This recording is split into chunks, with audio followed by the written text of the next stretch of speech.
নিজেকে ভুলিয়ে সীমানা পেরিয়ে তোমাকে চেয়েছি যে আজ তোমার হাতেই সাজাবো আমার স্বপ্নের ঘর।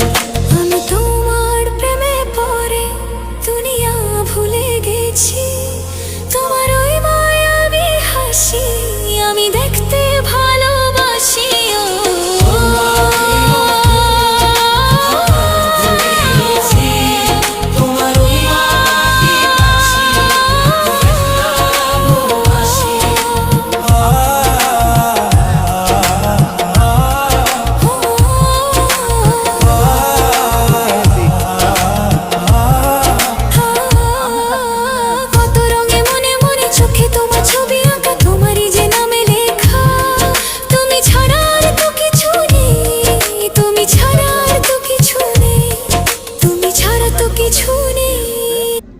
কে উঠবে?